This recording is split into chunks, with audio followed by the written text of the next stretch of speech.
Assalamualaikum warahmatullahi wabarakatuh.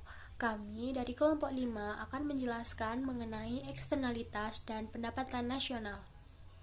Berikut ini adalah anggota dari kelompok 5. Perkenalkan, saya Siva Kurota Aini dengan NIM 2004326192262. Saya akan menjelaskan mengenai eksternalitas. Eksternalitas adalah dampak-dampak tidak terkompensasi dari tindakan seseorang terhadap kesejahteraan orang lain yang tidak terlibat. Eksternalitas muncul apabila seseorang melakukan kegiatan yang mempengaruhi kesejahteraan orang lain, namun tidak membayar atau menerima imbalan atas pengaruh itu. Dengan adanya eksternalitas, keseimbangan pasar menjadi tidak efisien. Artinya, keseimbangan pasar gagal memanfaatkan surplus total bagi masyarakat. Selanjutnya adalah jenis-jenis eksternalitas. Ada dua jenis eksternalitas, yaitu eksternalitas negatif dan eksternalitas positif. Eksternalitas negatif muncul jika pengaruh dari suatu aktivitas ekonomi bersifat merugikan bagi orang lain. Sedangkan eksternalitas positif muncul jika pengaruh dari suatu aktivitas ekonomi bersifat menguntungkan bagi orang lain. Contoh dari eksternalitas negatif yang pertama adalah gas buangan kendaraan, karena menghasilkan emisi karbon dioksida yang harus dihirup orang lain. Hal tersebut akan berdampak buruk pada kesehatan masyarakat yang berada di sekitarnya.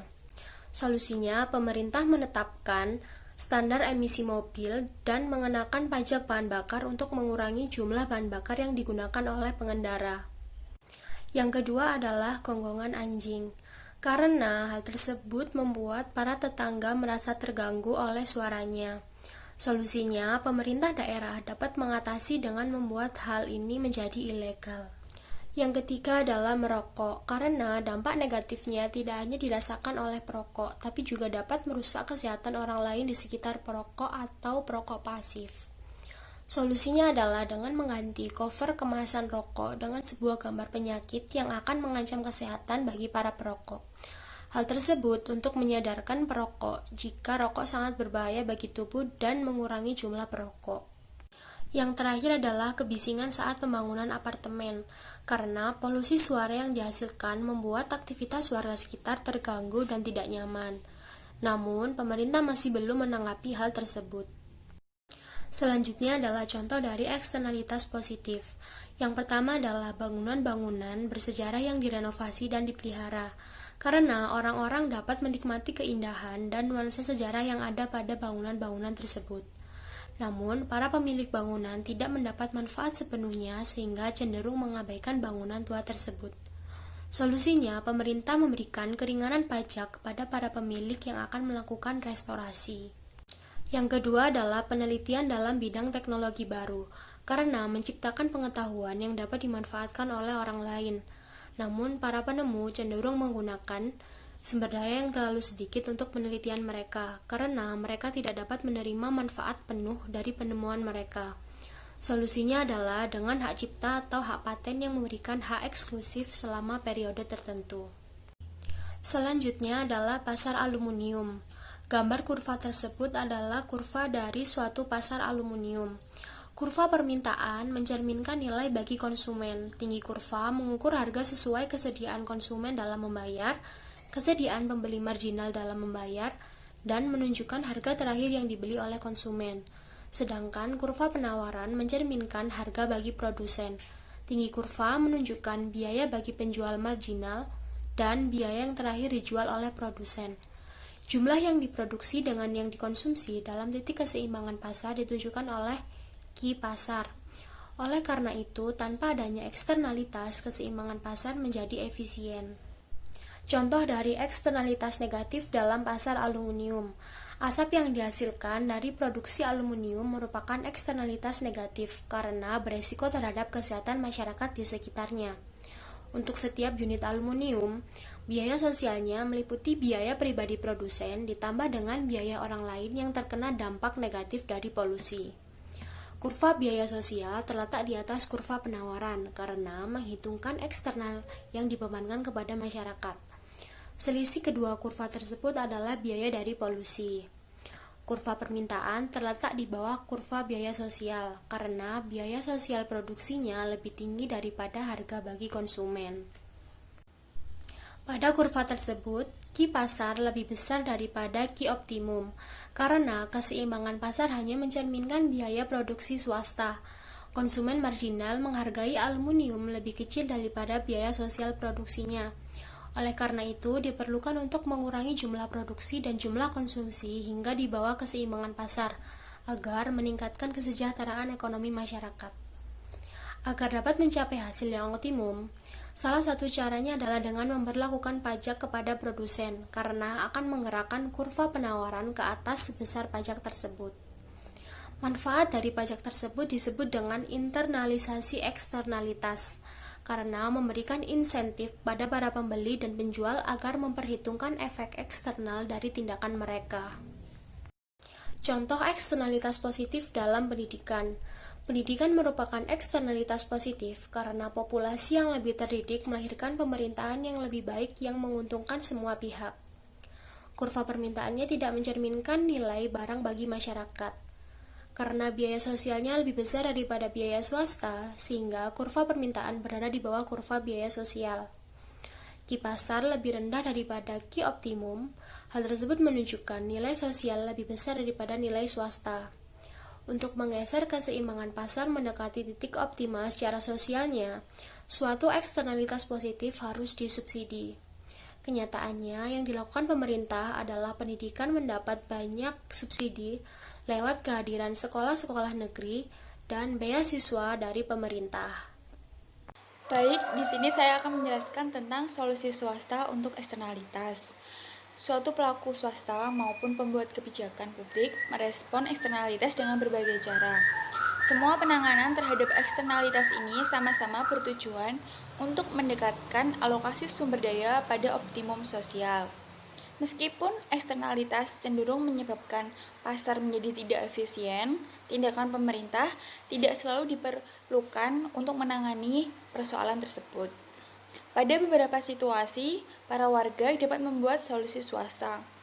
Adapun jenis-jenis solusi swasta untuk mengatasi persoalan tentang eksternalitas adalah yang pertama, nilai moral dan sanksi sosial. Sebagai contohnya, banyak masyarakat yang melakukan tindakan tidak baik seperti membuang sampah sembarangan. Meskipun sudah terdapat peraturan untuk tidak membuang sampah sembarangan, para warga tetap membuangnya. Maka dari itu, perintah moral ini sangat dibutuhkan oleh masyarakat untuk memperhitungkan pengaruh kita terhadap orang lain. Dan yang kedua adalah organisasi amal. Sebagai contohnya, sekolah dan universitas menerima sumbangan dari para alumni, perusahaan, dan yayasan dengan alasan pendidikan memberikan eksternalitas positif bagi masyarakat. Dan jenis yang ketiga adalah gabungan beberapa usaha. Pada bagian ini, eksternalitas dapat diatasi dengan mengandalkan kepentingan pihak-pihak pribadi yang terkait. Sebagai contohnya adalah terdapat suatu perusahaan apel dan peternakan lebah. Dengan menyerbuki bunga-bunga di pohon apel, para lebah dapat membantu produksi apel. Sedangkan dengan memanfaatkan nektar dari pohon apel, para lebah dapat untuk memproduksi madu. Dan kedua usaha ini menghasilkan eksternalitas positif. Dan jenis yang keempat adalah membuat kontrak antar pihak. Sebagai contohnya, kontrak antara pemilik perkebunan apel dan peternak lebah yang mengatasi persoalan jumlah pohon dan populasi lebah. Kontrak ini dapat menghasilkan persoalan ketidakefisien yang lazim ditimbulkan oleh eksternalitas. Dan pada bagian ini saya akan menjelaskan tentang teorema Coase. Teorema Coase yang diberi nama dari ekonom bernama Ronald Coase menyatakan bahwa pasar swasta dapat sangat efektif pada jumlah situasi. Menurut teorema Coase, jika pihak-pihak swasta dapat menurunkan alokasi sumber daya tanpa memakan biaya, pasar swasta akan selalu mengatasi persoalan eksternalitas dan mengalokasikan sumber daya secara efisien.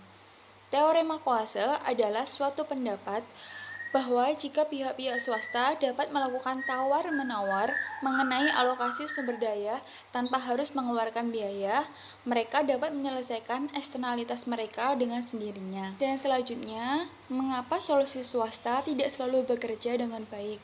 Meskipun logika teorema kuasa menarik, para pelaku swasta sering gagal dalam memecahkan persoalan tentang eksternalitas ini.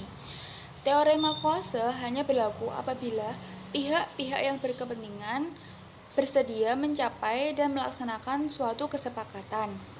Terkadang, pihak-pihak yang berkepentingan gagal dalam memecahkan persoalan eksternalitas akibat adanya biaya transaksi.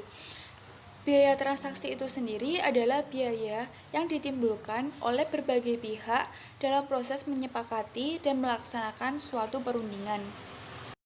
Dan selanjutnya adalah kebijakan publik mengenai eksternalitas.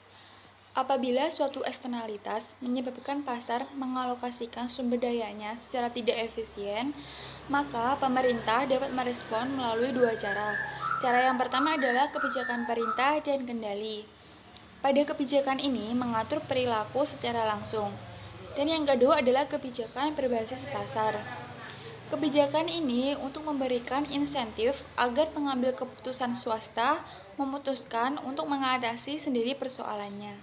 Selanjutnya, kita akan membahas tentang kebijakan perintah dan kendali. Pemerintah dapat mengatasi eksternalitas dengan memastikan bahwa perilaku tertentu wajib dilaksanakan atau dilarang. Sebagai contohnya adalah yang pertama, persyaratan agar semua siswa diimunisasi. Pemerintah mewajibkan sekolah untuk mengadakan imunisasi pada waktu tertentu yang telah disediakan oleh pemerintah. Dan yang kedua adalah ketentuan tingkat pencemaran lingkungan yang diatur oleh Badan Perlindungan Lingkungan atau Environmental Protection Agency atau biasa yang disingkat oleh EPA, yaitu lembaga pemerintah yang bertugas untuk membuat dan menegakkan peraturan perlindungan lingkungan.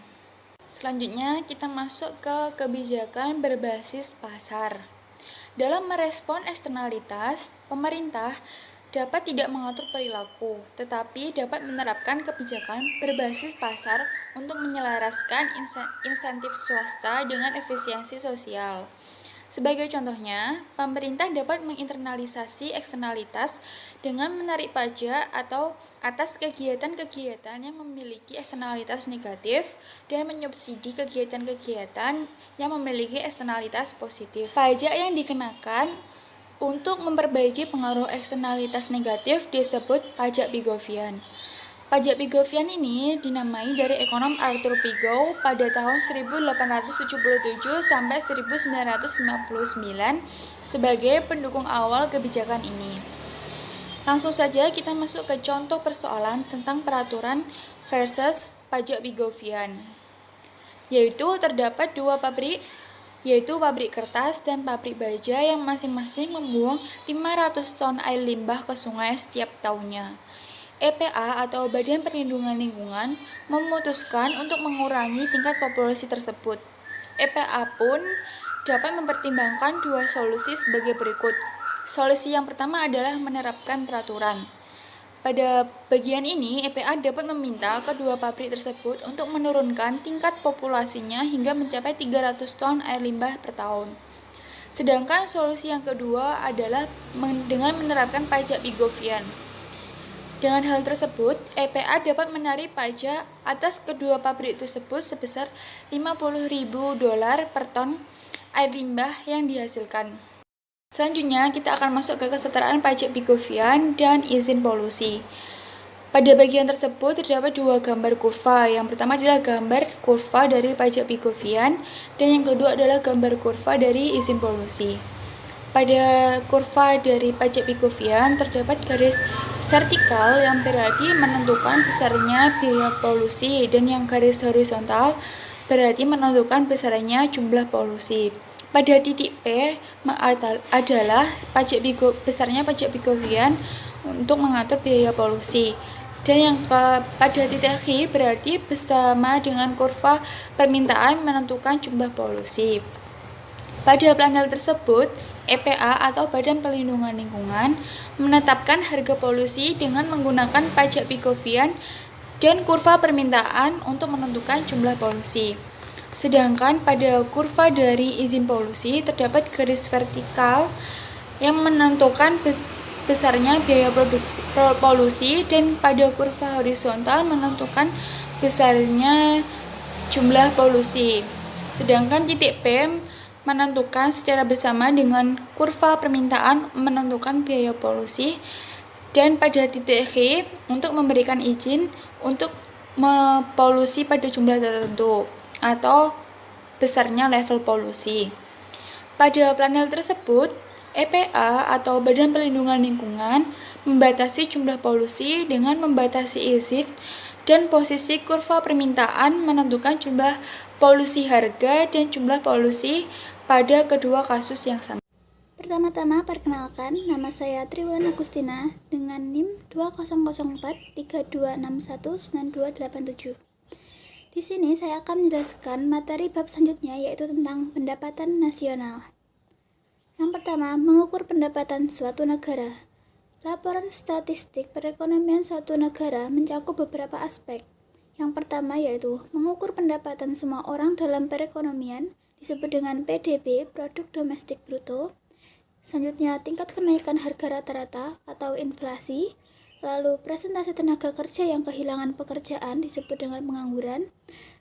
Selanjutnya yaitu jumlah pembelanjaan di toko atau penjualan retail. Dan yang terakhir, ketidakseimbangan perdagangan antar negara dengan negara lain di dunia, disebut dengan defisit perdagangan. Semua statistik ini disebut dengan ekonomi makro. Statistik ini memberikan informasi tentang perekonomian secara menyeluruh. Seperti yang kita ketahui bahwa ilmu ekonomi terbagi menjadi dua, yaitu ilmu ekonomi mikro dan juga ilmu ekonomi makro. Karena perekonomian secara keseluruhan hanya berupa kumpulan banyak rumah tangga dan perusahaan yang berinteraksi di berbagai pasar, maka ilmu ekonomi mikro dan juga ilmu ekonomi makro terkait dengan erat. Pendapatan dan pengeluaran dalam perekonomian. PDB atau Produk Domestik Bruto berfungsi sebagai alat untuk mengukur apakah perekonomian di suatu negara berjalan dengan baik atau buruk. PDB merupakan statistik yang paling dipantau sebagai ukuran yang paling tepat tentang kesehatan perekonomian di suatu masyarakat. PDB mengukur beberapa aspek. Yang pertama, pendapatan total semua orang dalam perekonomian. Dan yang kedua, jumlah pembelanjaan untuk membeli barang dan jasa hasil dari perekonomian. Untuk suatu perekonomian secara keseluruhan, pendapatan total harus sama dengan pengeluaran total. Berikut adalah diagram arus lingkar yang menjelaskan mengapa pendapatan total harus sama dengan pengeluaran total. Dapat kita lihat bahwa di dalam diagram tersebut, rumah tangga membeli barang dan jasa dari perusahaan, dan perusahaan menggunakan pendapatan dari penjualan mereka untuk membayar upah pegawai, sewa pemilik tanah, dan keuntungan pemilik perusahaan. Besar PDB sama dengan jumlah yang dibelanjakan oleh rumah tangga di pasar, barang dan jasa. Besar PDB juga sama dengan jumlah upah, sewa, dan keuntungan yang dibayarkan perusahaan di pasar faktor produksi. Yang terakhir yaitu pengukuran produk domestik bruto. Produk domestik bruto atau PDB adalah nilai pasar dari seluruh barang dan jasa jadi yang diproduksi di suatu negara pada periode tertentu. Mari kita bahas pengukuran statistik ini secara lebih terperinci. Yang pertama, PDB menjumlahkan berbagai jenis produk menjadi satu ukuran nilai kegiatan ekonomi. Untuk melakukan ini, PDB menggunakan harga pasar. Yang kedua, PDB mencakup seluruh barang dan jasa yang diproduksi dalam perekonomian dan dijual secara legal di pasar. Jadi jika barang tersebut ilegal, maka itu tidak termasuk dalam PDB. PDB hanya memasukkan nilai barang jadi, karena nilai barang antara sudah termasuk ke dalam nilai barang jadi. Yang keempat yaitu PDB mencakup baik barang berwujud makanan, pakaian, mobil, dan sebagainya, maupun jasa tidak berwujud seperti pangkas rambut, membersihkan rumah, sopir, dan sebagainya.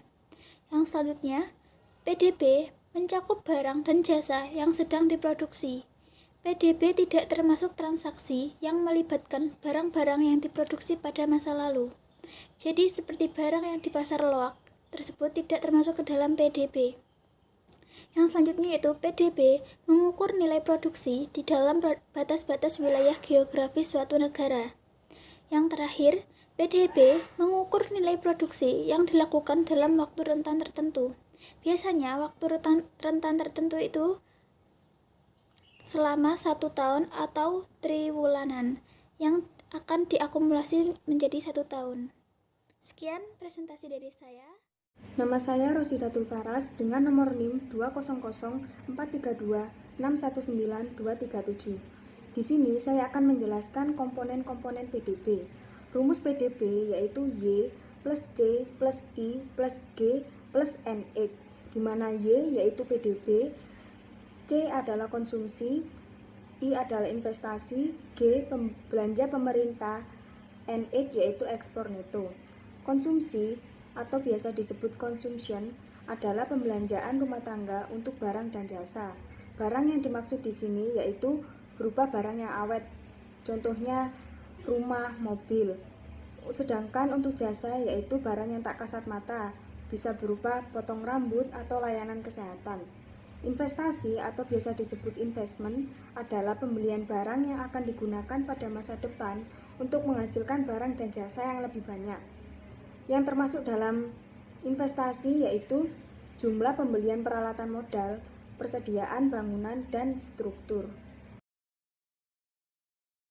Biaya pemerintah atau biasa dengan government purchase yaitu pengeluaran untuk barang dan jasa yang dilakukan oleh pemerintah. Belanja pemerintah ini berupa upah pegawai negeri dan juga pengeluaran untuk pekerjaan umum. Lalu yang terakhir ekspor neto atau biasa dengan net export, yaitu sama dengan pembelian barang produksi domestik warga asing atau biasa disebut ekspor dikurangi dengan pembelian barang asing oleh warga domestik atau impor. Yang selanjutnya yaitu PDB real, PDB nominal, dan deflator PDB. PDB nominal atau biasa disebut nominal GDP yaitu produksi barang dan jasa yang dinilai pada harga kini. Jadi intinya yaitu menggunakan harga saat ini untuk menilai produksi barang dan jasa dalam perekonomian. Sedangkan PDB real atau biasa disebut real GDP yaitu produksi barang dan jasa yang diminta pada harga tetap. Jadi intinya yaitu menggunakan harga tahun basis untuk menilai produksi barang dan jasa dalam perekonomian. PDB real tidak dipengaruhi oleh perubahan harga. Oleh karena itu, PDB real lebih baik digunakan untuk ukuran kesehatan ekonomi daripada PDB nominal. Yang selanjutnya yaitu deflator PDB atau biasa disebut dengan deflator GDP. Deflator PDB yang mencerminkan harga barang dan jasa, namun bukan jumlah yang diproduksi. Deflator PDB mengukur tingkat harga pada tahun basis dan juga deflator PDB mencerminkan apa yang terjadi pada harga, bukan pada jumlah. Selain itu, deflator PDB merupakan satu ukuran yang digunakan oleh para ekonom untuk memonitor tingkat harga rata-rata dalam perekonomian. Rumus dari deflator PDB yaitu PDB nominal dibagi PDB real dikali 100. Assalamualaikum warahmatullahi wabarakatuh. Perkenalkan, nama saya Sania Fitria dengan NIM 2004326194343. Di sini saya akan menjelaskan tentang materi PDB dan kesehatan perekonomian. PDB itu sendiri disebut sebagai satu-satunya ukuran terbaik untuk mengetahui kesehatan perekonomian suatu masyarakat. PDB mengukur pendapatan total dalam perekonomian ataupun pengeluaran total barang dan jasa dalam perekonomian. Semakin tinggi per individu mengindikasikan semakin tingginya standar hidup.